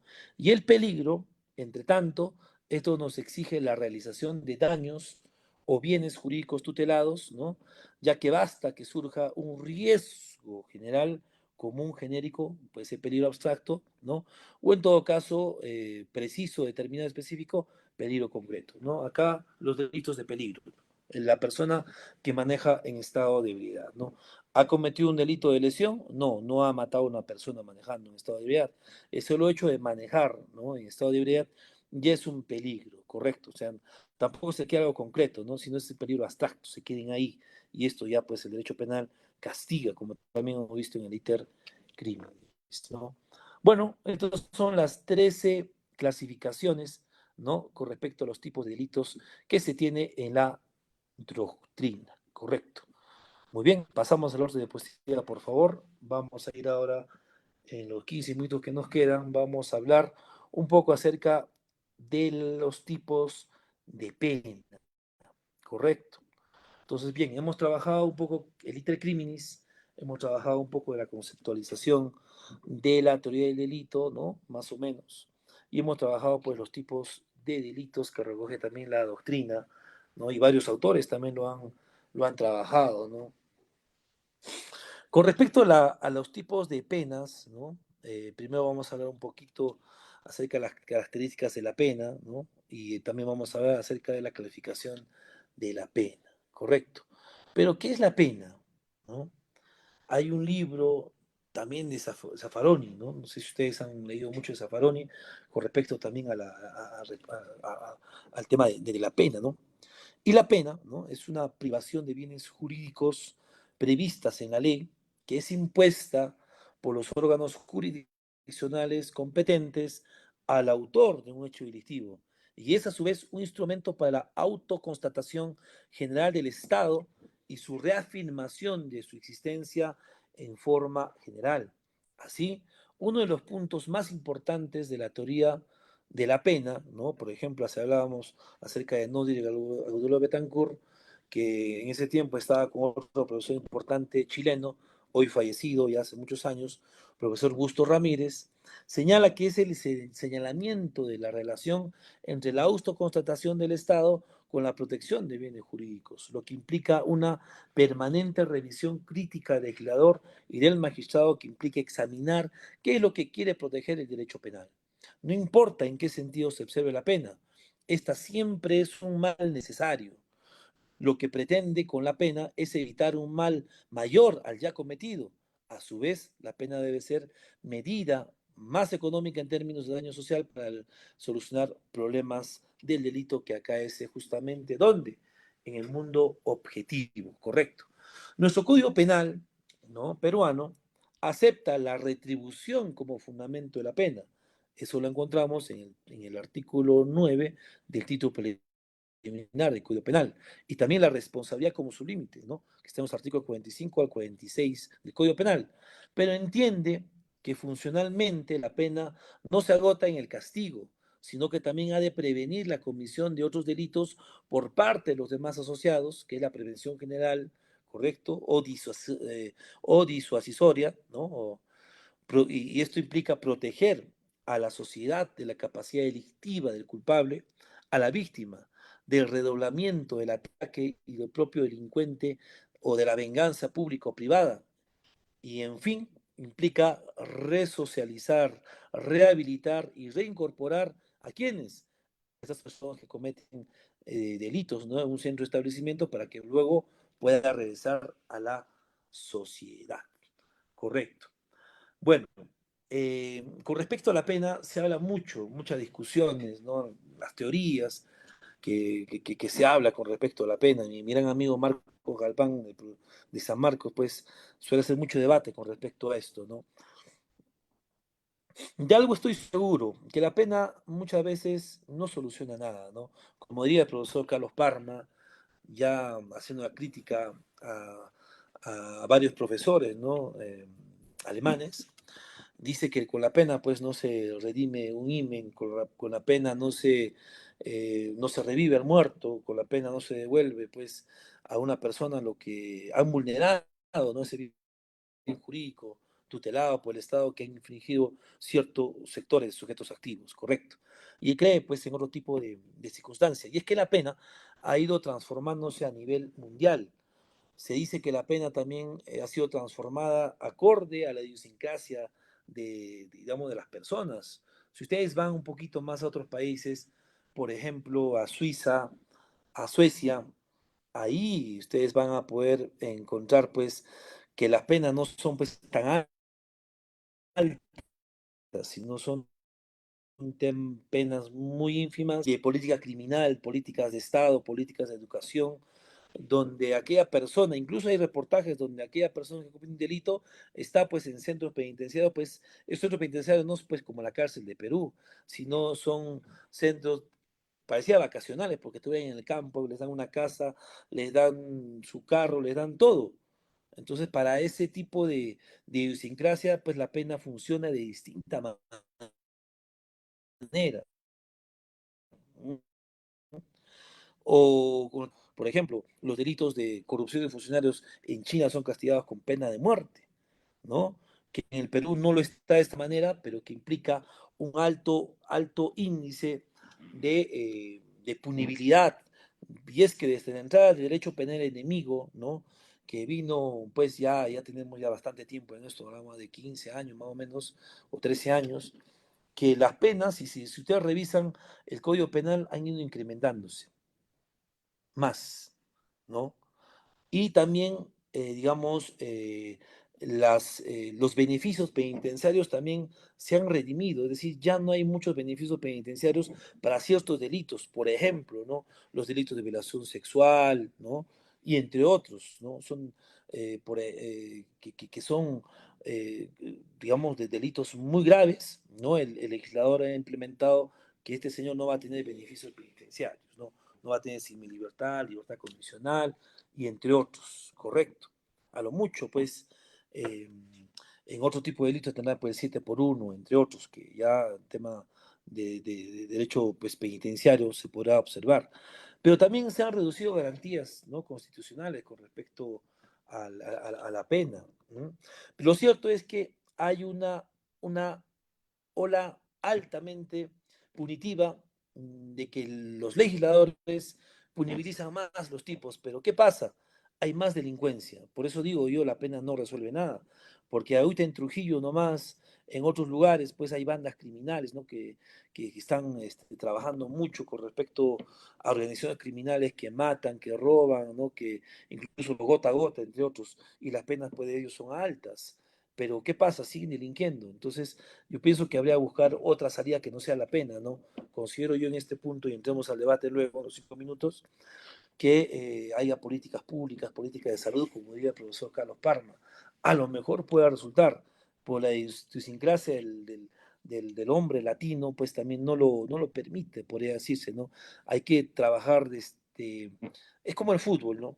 Si quieres buenos futbolistas, trabajemos con los menores, ¿no? La educación.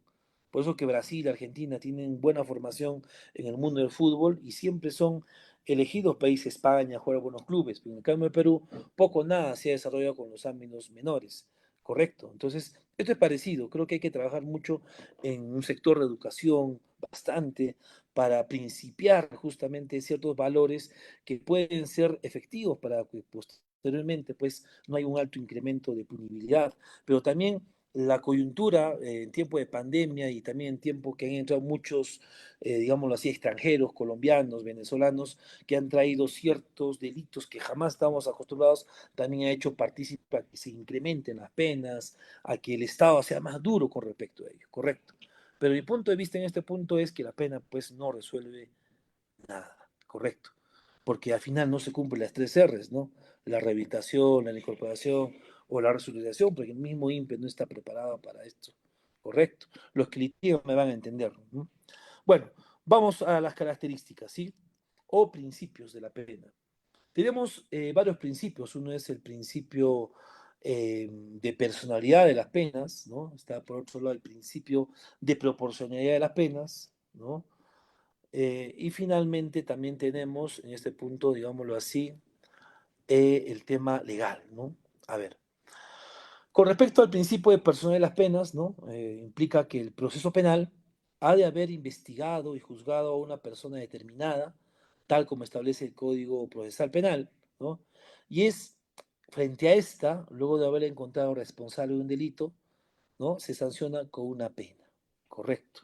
Entonces es el principio de personalidad de las penas, ¿no? Esto se da pues a nivel ya de juzgamiento, cuando las pruebas han hablado, ¿no? Como diría mi amigo Benji Espinosa, los testigos han hablado a viva voz y el juez los ha tomado en cuenta al momento de declarar culpable a una determinada persona, correcto.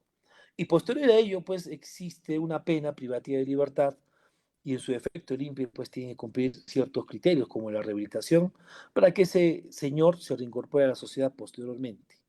Correcto. Entonces, en este punto no cabe, ¿no?, bajo ninguna circunstancia, que otra persona reemplace a un sentenciado, ¿no? No se puede hacer esto.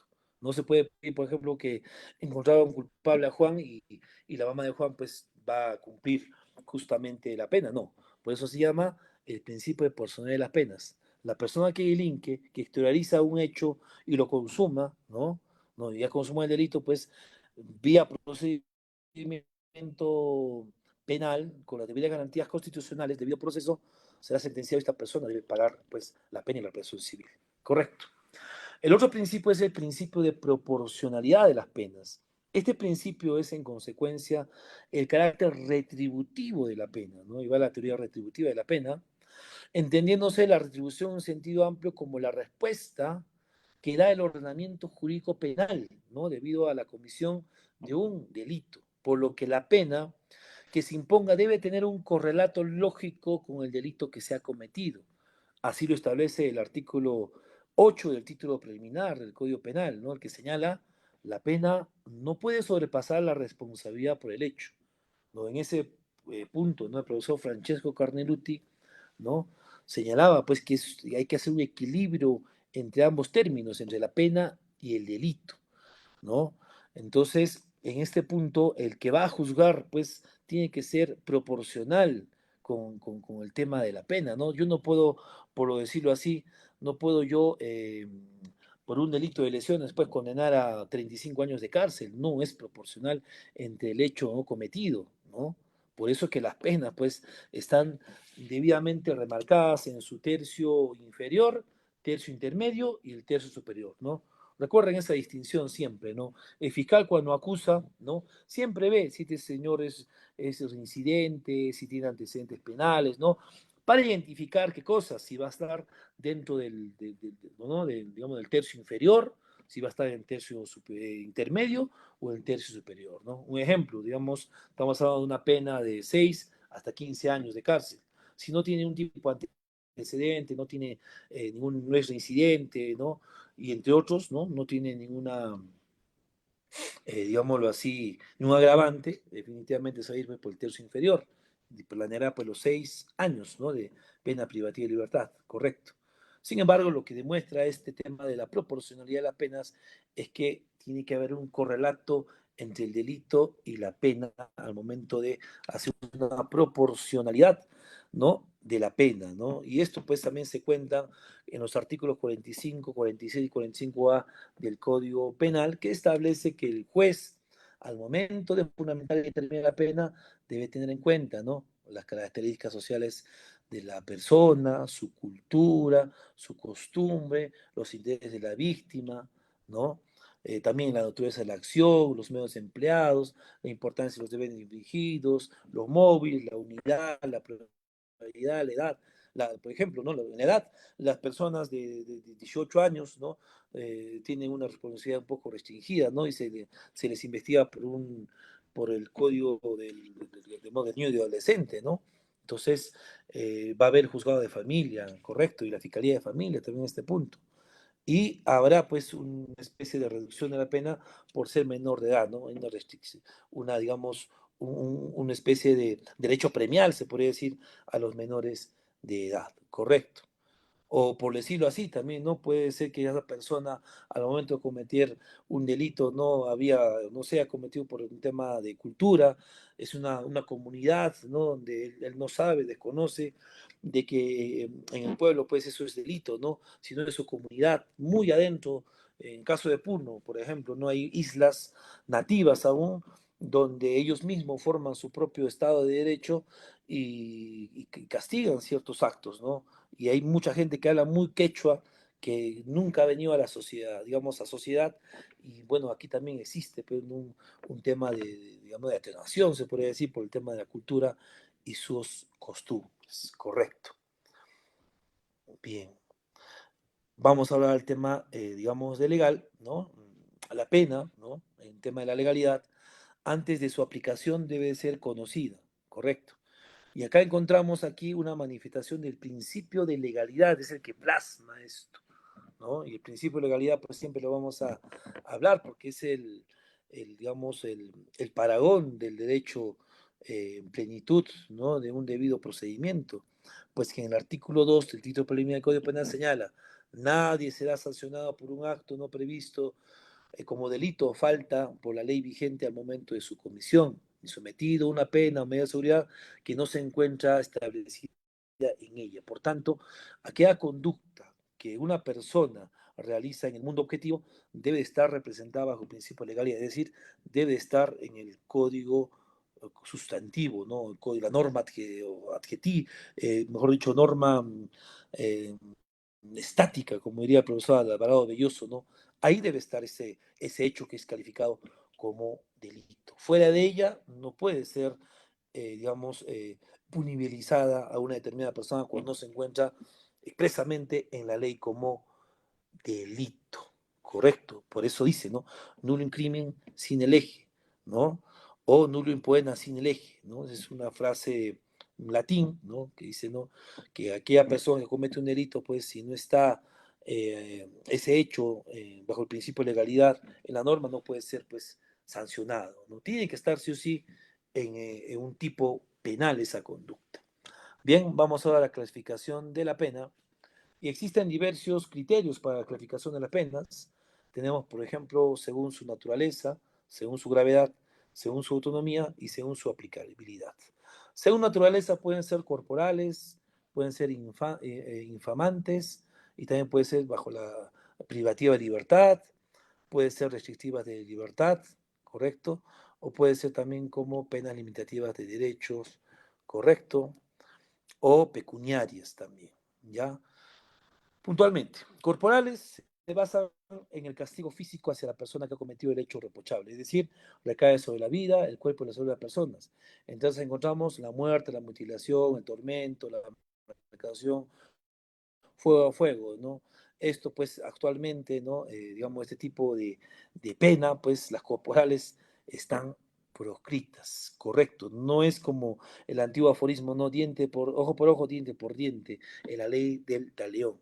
Sin embargo, ¿no? Existe en la Constitución Política, ¿no? Artículo 140, que es pues la pena de muerte en el caso de traición a la patria, es en estado de guerra exterior y terrorismo, señala este código, ¿no? Digamos, en la Constitución Política del Perú señala ello. Pero más allá de ello, no pueden por sí solo cualquier persona, digamos, administrar justicia, ¿no? No es que yo cometí un delito y yo lo voy a matar, ¿no? No se puede hacer eso está proscrito, ¿no? Por ejemplo, la doctrina moderna no acepta las penas de naturaleza corporal. Sin embargo, existen comunidades pequeñas, como yo repito, que tienen sus propias reglas y costumbres donde el castigo físico al delincuente tiene un carácter central. Decía y hablaba hace un poco de las comunidades, ¿no? Que hay en Puno, en Titicaca. Allá, por ejemplo, la sanción que dan a una persona que ha cometido una infidelidad, ¿no? Es primero darle latigazos en su derrier, ¿no? Le dan unos frente a todo el pueblo, en la plaza, los castigan y a partir de ahí son expulsados de la comunidad por cometer esto. Sin embargo, esto es un poco ya, digámoslo así, pienso que es un poco que está llegando incluso a la sociedad donde también ya no sería ese derecho consuetudinario, porque hace poco les comento dos casos puntuales con respecto a este tipo de pena corporal, donde ustedes no sé si han visto que acá en el Perú, mejor dicho, en todo Puno, si uno roba, las personas son pues eh, amarradas en un poste y a veces los queman. Ya ha pasado muchos casos parecidos. O también como la muerte del alcalde, ¿no? El alcalde de Ilave, ¿no? Donde la población fue a sacar al alcalde y lo golpearon y lo mataron. O por ejemplo, también cuando vino un joven, hijo de un fiscal, aquí a Puno, a Juliaca, mejor dicho, y él estaba estudiando en Holanda y decidió tomar con sus amigos un día en la noche, al día siguiente o en la madrugada, se equivoca de casa y pensaron los vecinos que era un ladrón, lo agarran y lo queman vivo. ¿Mm? O lo que pasó también hace poco por el lado esto es por el lado de no me acuerdo, por Ayapata, me parece, o Macusani, donde una jueza, ¿no? Da libertad a unas personas, o sea, es decir, le queda infundada la prisión preventiva, y los ronderos campesinos van justamente ante la jueza y al señor que han dejado en libertad, y los mismos ronderos pues les dan latigazos tanto a la jueza y como a la otra persona, ¿no? Estas cosas no pueden ser admitidas. Pasa mucho en Puno, pasa. Considero yo en este punto que hay límites. Claro, se puede entender en comunidades pues muy lejanos donde el poder punitivo, el Estado no llega. Puede entenderse, pero ya hablar en la ciudad propiamente no es admisible, ¿no? Pero este tipo de, digamos, de castigo físico están proscritas para nuestro ordenamiento legal, sin embargo, lo hacen en esta región de Puno, en esta región aymarista, quechuista que tenemos en Puno, ¿no? Otro tipo de delitos, pues, digamos, las penas, ¿no? Digámoslo así, los infamantes, que son aquellas que afectan el honor del delincuente, es decir, lo estigmatizan, ¿no? ¿No? Por ejemplo, una persona, ¿no? Que comete un delito y le estigmatizan digamos, de asesino, de todo, ¿no? Pero ustedes saben que eso no va a ser punible, porque definitivamente tienen que probar si este señor ha robado o no a través de un procedimiento. A lo mejor se han equivocado, como el caso estaba comentando, y lo absuelven, entonces no pueden estigmatizar, ¿no? Pero sí la pena privativa de libertad, que es el otro punto, sí están destinadas a limitar la libertad ambulatoria del sujeto de una manera rigurosa. Este tipo de pena sí está reconocida en el artículo 29 del Código Penal, donde se señala que la pena privativa de libertad puede ser temporal o de cadena perpetua. En el primer caso, tendrá una duración mínima de 2 días y una máxima de 35 años, ¿no? Que es la pena máxima que tenemos en la legislación peruana. En la legislación colombiana son 45 años. Eso lo dio como una pepa jurídica, como diría el profesor Henry Coronado, ¿no? Y es que el Código Penal sí recoge, ¿no? Digámoslo así, las penas privativas de libertad, correcto. Y estas penas privativas de libertad, pues las tenemos en el artículo 9 del título del Código Penal, ¿no? Donde pues se acepta el sistema penal, aceptando que existen, ¿no? Digamos, la facultad de imponer penas para efecto de resocializar a una determinada persona, ¿no? Por tanto, aquella persona que comete un evento delictivo será acreedor pues, de una pena privativa de libertad dependiendo del delito proporcional que haya cometido, ¿correcto? Y el delito también investigado. Ahora, ¿cuáles son las penas restrictivas de libertad? Y estos limitan la libertad ambulatoria de la persona de una manera menos rigurosa. Nuestro Código Penal, según el artículo 30, las penas restrictivas de libertad son, por ejemplo, la expatriación, ¿no? Tratándose de los nacionales, o la expulsión del país, tratándose de los extranjeros, ¿no? Por ejemplo, actualmente está viviéndose muchos colombianos, venezolanos, donde a veces las penas no son la expulsión del país, que están haciendo bastante esto, o tratándose de nacionales, pues la expatriación, como en el caso de Alejandro Toledo, entre otras personas que han estado pues en otros lugares y han cometido delitos en el país. Correcto, pero esas penas restrictivas de libertad pues involucran estas circunstancias, que también pues está recogido también en los tratados internacionales, que también de una u otra manera recogen y protegen también estas circunstancias, correcto. Las penas limitativas de derechos, ¿no? Ese tipo de penas privativas de, digamos, que recoge nuestro Código Penal, establece en el artículo 31 que las penas limitativas de derechos son, por ejemplo, la prestación de servicios a la comunidad, ¿no? Muchas veces en delitos, digámoslo así, de bagatela, ¿no? Digámoslo así, no sé, un delito de peligro común, ¿no? La jueza de juzgado unipersonal puede, incluso puede estar exento de pena, ¿no? Que es una institución jurídico-procesal, jurídico-penal, mejor dicho, también, ¿no? Que es como una especie de perdón que perdona la pena y la culpa, no tienen sentencia, pero que te tienes que pagar una reparación civil. Sin embargo, también la jueza puede optar, ¿no? Por ejemplo, una prestación de servicio a la comunidad, ¿no? Tantos días de prestación de servicio a la comunidad, correcto. También puede haber la limitación de días libres o inhabilitación, ¿no? A unas autoridades, por ejemplo, ¿no? Que han como un ejemplo, un ingeniero, ¿no? Que un delito de infracción del deber, que comete un delito, ¿no? No lo inhabilitan, ¿no? Por 3, 5 años dependiendo sea, ¿no? Son siempre, son pues cuando son funcionarios públicos, ¿no? Para que posteriormente no puedan ejercer algún cargo, ¿no? Luego tenemos también las pecuniarias, ¿no? Ese tipo de pena afecta el patrimonio de una persona y esto es de acuerdo a la capacidad de la persona, ¿no? La multa implica el pago de una cantidad de dinero que el condenado debe realizar a favor del Estado por haber sido autor de un delito, correcto. Y el Código Penal señala un sistema de días multa y los días multa, tal como señala el artículo 41, es equivalente al ingreso promedio diario del condenado y se determina teniendo a su patrimonio, rentas, remuneraciones, nivel de gasto y demás signos que hagan pues parecer que este señor tiene cierta riqueza, ¿no? Y esto siempre se da pues al momento que han sido sentenciados, siempre da una pena también pecuniaria, ¿no? Un tema de dinero. Eso es diferente a la reparación civil, ¿no?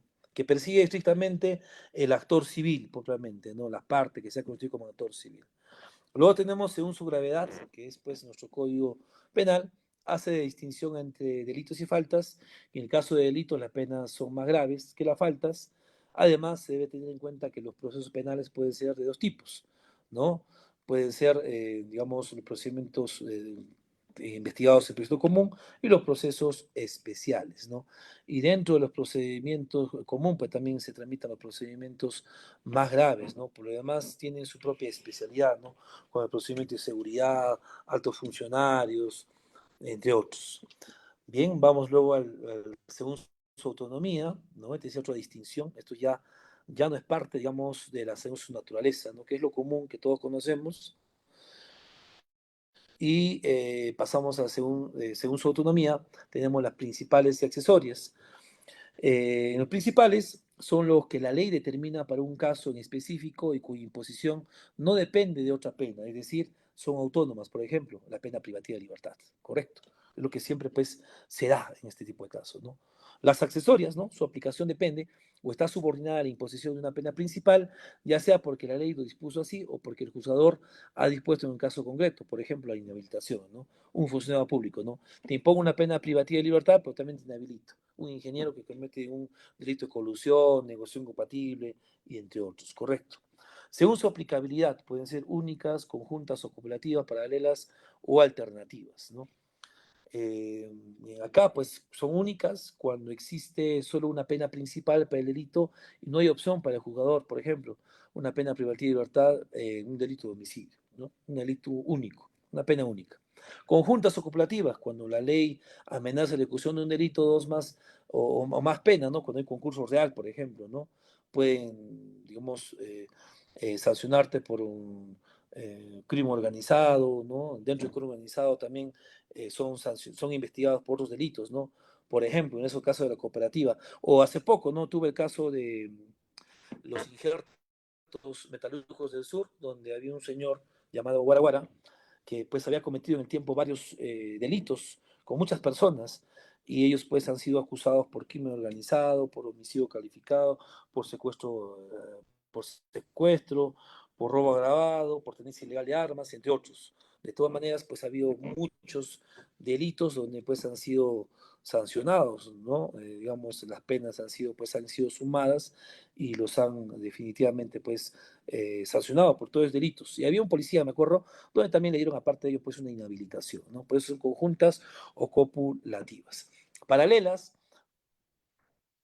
cuando el juez debe escoger entre formas de aplicación de la misma especie de pena, pues estas no se pueden imponer acumulativamente. Es decir, cuando ambas penas se enfocan en el mismo bien jurídico, por ejemplo, la prestación de servicios a la comunidad o la limitación de días libres, ¿no? Ambas son limitativas de derechos. Por tanto, en este caso, ¿no? El juez debe escoger en esas formas de aplicación. Las alternativas, cuando se puede elegir entre las penas de naturaleza diversa, es decir, las que afectan bienes jurídicos diferentes, por ejemplo, la pena privativa de libertad o prestación de servicios comunitarios, por ejemplo, en el delito de autoaborto, ¿no? Que es un delito que normalmente cometen pues las personas que no quieren tener un bebé y se autolesionan para poder abortar, ¿no? Muy bien, entonces hemos abarcado rápidamente las características de la pena, hemos hablado un poco del principio de la personalidad de las penas, del principio de la proporción de las penas, el principio de legalidad, ¿no? Que es importante, también la clasificación de las penas, su naturaleza, por su gravedad, la autonomía y la aplicabilidad.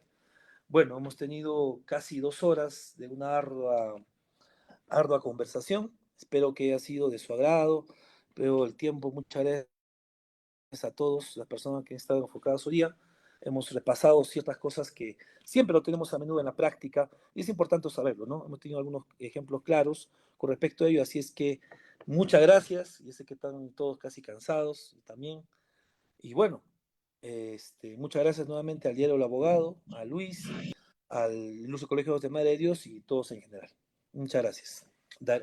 Per- Perfecto, doctor. Estamos también muy agradecidos por la disertación que ha compartido en esta noche. Y tenemos una pregunta. Un participante nos dice lo siguiente. Buenas noches, doctor Henry. Un honor saludarlo. Tengo dos preguntas. La primera, ¿cuánto dura la diligencia de la investigación preparatoria? Y también, ¿cuáles son los plazos de la prisión preventiva? Correcto. Bien.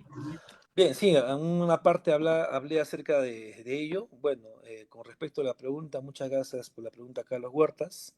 A ver, las diligencias de la investigación preparatoria. Bueno, primero hay que enfocarnos en la investigación preparatoria. Ojo, recordemos que el proceso penal, ¿no? El común tiene 3 fases: la investigación preparatoria, intermedia y el juicio oral.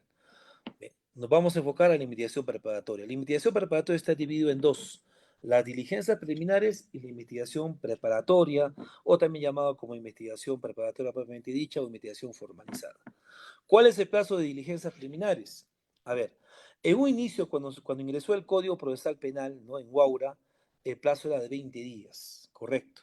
Posteriormente ha habido modificaciones. Hoy por hoy son 60 días de investigación preliminar, correcto. Ahora, en el Código Procesal Penal sí habla puntualmente el plazo de las diligencias preliminares, pero la jurisprudencia a raíz del caso Keiko Fujimori, ¿no? Cócteles, entre otros, ha dado plazos justamente o, digámoslo así, incluso a los plazos de crimen organizado, ¿no?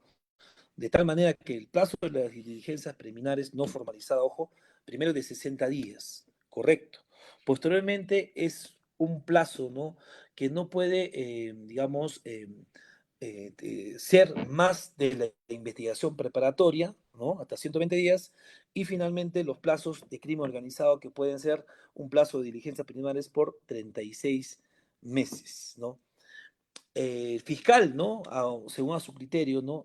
En la investigación preliminar, como digo, puede ser 60 días u otro no superior a los 120 días de la investigación, ¿no? Puede poner pues un plazo de 100 días de diligencias preliminares, dependiendo sea también la complejidad del asunto. O en los casos de crimen organizado, a 36 meses. Es el plazo de las diligencias preliminares, correcto. Y en las diligencias preliminares se cumplen dos finalidades, ¿no? La finalidad inmediata y la finalidad inmediata. La finalidad inmediata implica recoger actos urgentes o hacer, ¿no? Actos urgentes inaplazables, como tomar la declaración de una persona, al imputado, ¿no? A los testigos, realizar, por ejemplo, el levantamiento de cadáver, todos los indicios que puedan dar lugar y hacer posible la finalidad inmediata. Esto es satisfacer ciertos requisitos que el Código Procesal Penal tiene que tener para formalizar, por ejemplo, haber identificado al autor, ¿no? Tener algunos indicios de la existencia del delito, ¿no? Ver que la acción penal no ha prescrito y finalmente, pues, para algunos delitos, haber satisfecho algunos requisitos de procesabilidad. Una vez formalizado, ¿correcto? El plazo de la formalización de investigación preparatoria, ahí comunica, eh, digámoslo así, formalmente al juez de investigación preparatoria que va a investigar a una persona. El plazo de la investigación simple es de 120 días, que se puede prorrogar a 60 días. El plazo de una investigación compleja, ¿no? Porque, digamos, en el caso hay 20 imputados, ¿no? Un caso de, digamos, de usurpación, se podría decir, es de 8 meses, que se pueden prorrogar también a otros 8 meses. Y finalmente, para los delitos de crimen organizado, ¿no? A través del caso de Keiko Fujimori, el plazo es de 36 meses, que se pueden prorrogar a otros 36 meses. Correcto. Por tanto, ahí ves claramente establecido los plazos de una investigación simple, compleja, y los plazos en crimen o en criminalidad organizada. Correcto. Una vez concluida esta investigación, ¿no? El juez pues tiene un plazo para hacer una acusación, ya sea un sobreseimiento o puede ser un pedido mixto, un requerimiento mixto, ¿no? Para algunos puede acusar y para otros puede sobreseer, dependiendo sea la circunstancia que el fiscal también opte. Correcto. Ahora, ¿cuáles son los plazos de prisión preventiva? ¿No? Tenemos plazos, ¿no? De 9 meses, que es lo común que siempre solicitan, ¿no? Puede ser también un plazo de 18 meses, ¿no? O finalmente el plazo también de 36 meses, que son los plazos que dan pues en crimen organizado, ¿no? Siempre hay que enfocarse también a la gravedad de los delitos que se está investigando, ¿no? Yo no puedo pedir pues 36 meses de prisión preventiva en un caso de lesiones leves o graves, mejor dicho, imposible, ¿no? Son creados para criminalidad organizada, ¿no? Es una investigación, digamos, de un delito de lesiones graves, ¿no? El juez puede dar 9 meses. O un caso complejo, ¿no? De usurpación agravada. Hay bastantes imputados, entonces pide fiscal 18 meses, ¿no? Esos son los plazos puntualmente que establece también la norma adjetiva, ¿no? Espero haber satisfecho tu pregunta, Carlos Huertas. Muchas gracias. Si habría otra pregunta. Sí, doctor, por aquí tenemos otra pregunta de Nelda Rojas. Ella dice, ¿el caso del doctor Fon podría ser un eximente el hecho que la paciente haya firmado el consentimiento informado para la cirugía de liposucción? Bien, muy buena pregunta. Sí, eso es lo que está entrando a debate, ¿no? Y creo que la doctora Bartra, que es la abogada de doctor Fon, es lo que más o menos pues quiere de otra manera consignar, ¿no? Sin embargo, también se escuchaba ya por la otra parte, ¿no? Esto hablamos de la familia de la muñequita Mili, que ese consentimiento informado ha sido, pues, digamos, eh, digámoslo así, no ha sido contundente, no ha sido, digámoslo así, a medias, se podría decir, ¿no? Pero sin embargo, ese consentimiento informado, por más que haya señalado digamos, de todas las circunstancias que ha podido pasar, no sí le hace responsable, porque acá lo que hay que ver, ¿no? es la mala praxis que ha realizado el médico, porque así haya firmado el consentimiento, ¿no? La muñequita Mili, ¿no? Ella directamente, o a través de familiares. Si el médico, ojo aquí, si el médico ha operado siguiendo todas las reglas establecidas por la medicina, ahí sí podría no responder penalmente. Y por culpa, digámoslo así, de la muñequita Mili que no ha seguido los actos postoperatorios, ¿no? Digámoslo así, debido cuidado, entre otros, y no haya una especie, digamos, de laceración que ha ocasionado el doctor Fong, por ahí no respondería penalmente. Ojo aquí. Pero en este punto va a tener mucho que ver la necropsia de ley. Recuerden, te informan que el consentimiento informado, ¿no? Estas son las consecuencias, pero lo que pasa aquí es que el médico, el doctor Fong, sí ha cometido negligencia porque ha justamente cortado, ¿no? Se podría decir, parte de la cavidad, ¿no? Abdominal y ha ingresado justamente ¿a dónde? A los intestinos. Y al lacerar justamente los intestinos, ha cercenado parte del intestino y ha entrado a materia fecal. ¿A dónde? A todo su abdomen y ha seguido metiendo, ¿no? Entonces, eso sí es una negligencia que está apartada de ese consentimiento informado y aquí no ha seguido, pues, digamos, porque hartos médicos se han pronunciado con respecto a ello, y aquí considero que sí respondería penalmente. Un eximente, no. Recordemos que las eximentes son, pues, son otro tipo de circunstancias las eximentes. A ver, acá dice Sofía, todos los pacientes siempre firman, y si así fuera, que los médicos cometan mala praxis, estos quedarían eximidos, y eso no puede ser, todo aquí son correcto.